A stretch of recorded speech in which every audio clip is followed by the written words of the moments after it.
Hey there, and welcome back to South Asian Wedding Guru. My name's Amy Regeti, and I am the host of this podcast. I wanted to give you guys a little bit of a backstory as I kind of jumped in far and fast in my previous episodes, and I just felt like with some careful critiques that maybe I will rewind and reset a little bit to give you guys a little bit of this backstory on why and how I got to where I am today. Well, as you all know, I have married into this amazing culture, and actually, we were just talking about this because everybody jokes. We actually got married on May 21st in 2000, but my mother-in-law has always been with us while we've had our anniversaries because she's usually with us during the summer, the warm months, and then usually we'll go back to India during the cold months because for a lot of the older folks, it's just a lot on their joints and muscles, and they just complain all the time that it's cold. So it's a good time for us all to regroup, her to go back, enjoy her time there, and come back so that we constantly enjoy each other. But back to where I was going with this, on the 21st of May is our actual legal wedding anniversary, but Srinu and I had met on December 9th in 98. And we tend to look at that more as our anniversary because May 21st and all that it was more of a formality for us to say that we were married. So on May 21st every year when she's with us, she has always in a way felt guilty about, just not being supportive, not giving their blessings, that she literally forces us out of the house in order to celebrate. And it's kind of a little bit of a somber moment because I can feel her guilt that she wasn't supported from the beginning. But having been in her shoes in a few of my own situations and fast forwarding all these years ahead, I do understand why she felt the way that she did. And I can't say that she was wrong in her feelings. So we do go out to appease her on May 21st, and we typically will go and have Wendy's spicy chicken sandwiches, number 6 over here.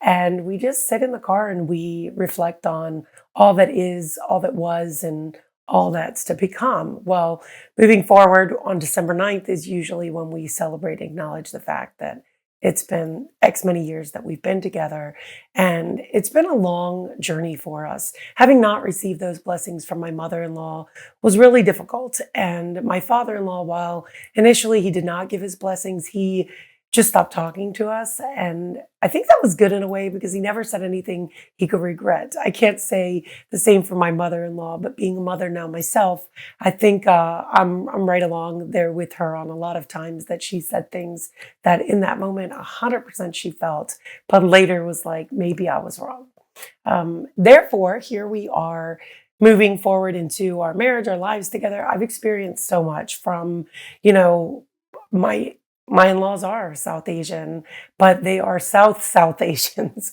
And that makes it a little bit trickier. I've been through all the ups and downs as far as the Tirupati episodes and going to family functions and really learning what that is all about to be part of an Indian family. And I didn't have any firsthand knowledge outside of my own firsthand experiences. And through that all, I really was curious about why we did things, what things were for, what type of functions and why were they doing them. And there were times of the year where there were a lot of functions. And so I wanted to not only be part of them, but I wanted to understand them.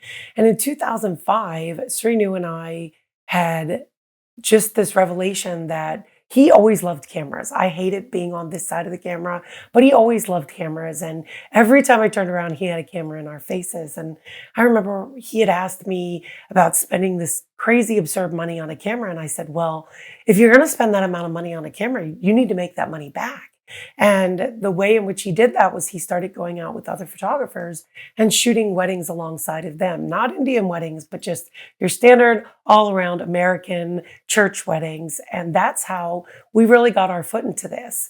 But there was one time when I was editing those weddings and I had said, in fun, but serious, that there were a lot of things that were being missed. And he had made the comment that I should tag along. And it just so happened to be one of our first Indian weddings that we had done that I tagged along, and I realized that this was something that I truly could be part of, truly get into and love doing. That I wasn't just going to be somebody carrying a bag or somebody looking at this as just another wedding, but I think I just gravitated more to it because I was able to learn more than just sitting at home and reading things online. At that time, being online, there wasn't a lot of information or content about these events. And so I thought, let me go out, be able to experience it firsthand. And so I did.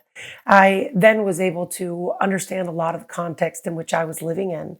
And I learned to appreciate that even though I saw this as different, it was like an amazing difference.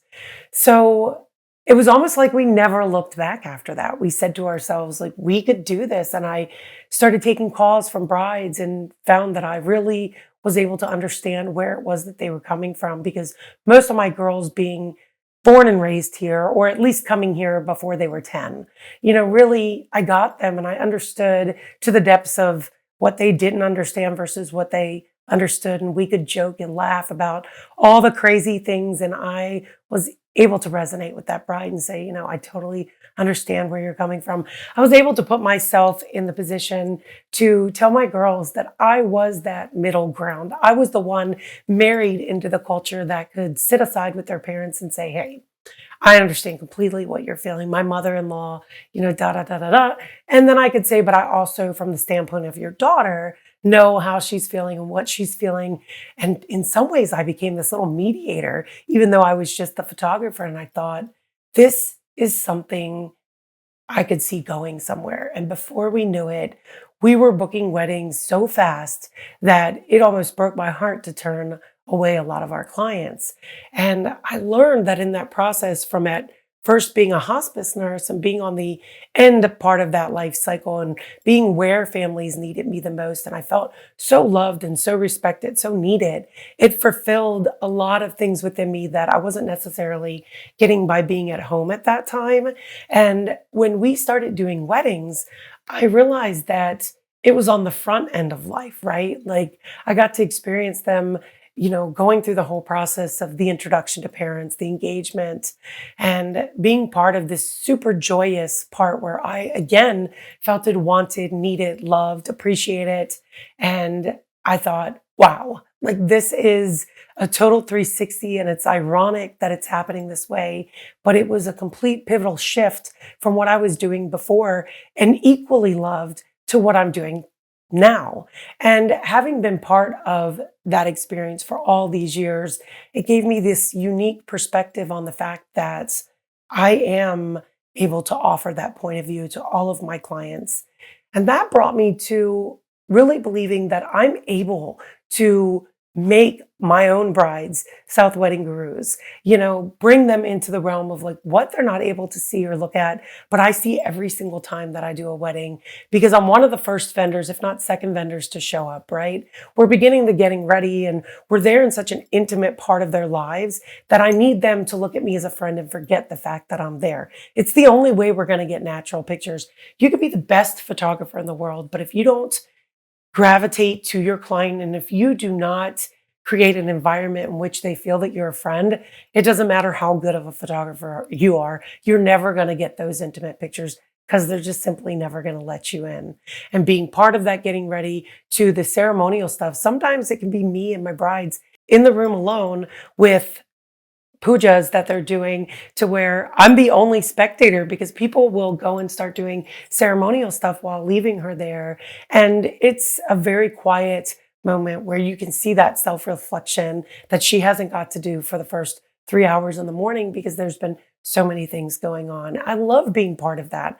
And I feel that that offers me even more insight to be able to inform my potential brides, my clients out there that are looking for solutions, answers, resolution to problems that they're having as they're going through the planning process, but also little tidbits of insight that as far as like things on the mandap or things that other people don't tell them, such as I spoke earlier about these little prayers that can be done in order to make some time changes that might be necessary in order for them to feel better about their planning process from beginning to end.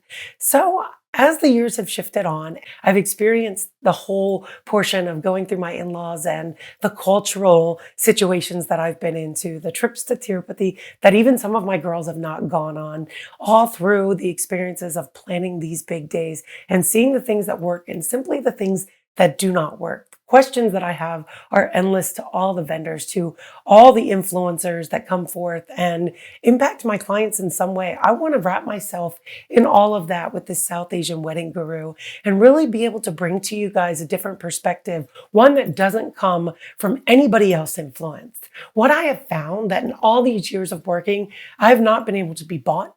I have not been able to, have a respective vendor come to me and say, hey, I'll refer you, but it's going to require you to give me 10% off whatever it is your booking is. And yes, that does happen. And I'm here to inform you girls of all these things that as you go into the planning process, these are upfront questions that you can ask.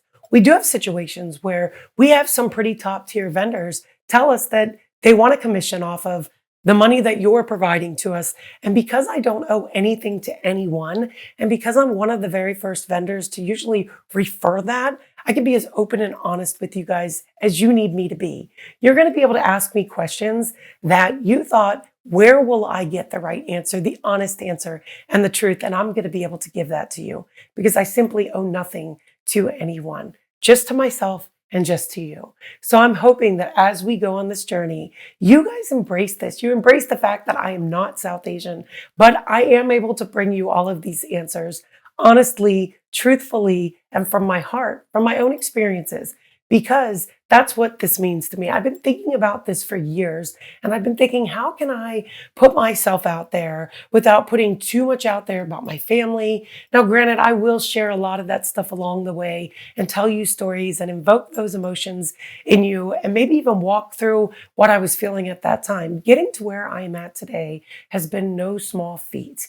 And I am truly and sincerely hoping that you guys, again, are going to embrace me in this area in which I'm not the typical vendor that would be bringing it to you, but I'm hoping that eventually, as we spend time together throughout this whole journey, even long after you're a bride, I'm hoping that this channel, this podcast, is going to be able to bring you guys insight that you never imagined somebody would ever be on this side of the lens providing.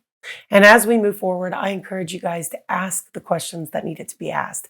Ask me the questions if you're curious. I mean, we do have people that think we eat purple rice. I mean, they're like, what do you eat? Just because we're not Indian, or, we're Caucasian married South Asian, there's a lot of questions we get. And even if it's off the topic of weddings, I'm more than happy to answer those questions for you. We have learned how to do this as we go. There's no book training or other people in order to really inform us of what I was going to go through.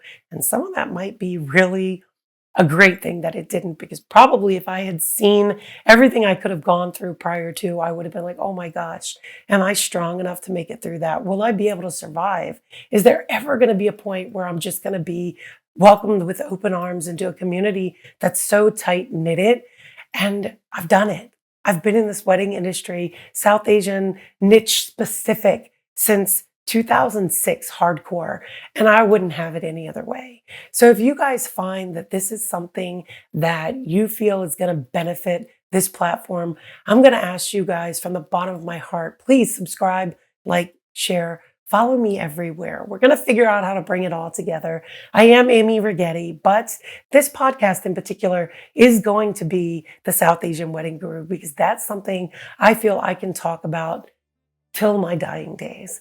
And we're going to put a little bit on here about the Regetis, who we are, what we're doing, what do we do outside this crazy spectrum of everything South Asian that I do, as well as share a little bit of the behind the scenes with you guys. So stay with me, travel with me as I do this. This is going to be getting better and better and better as I go.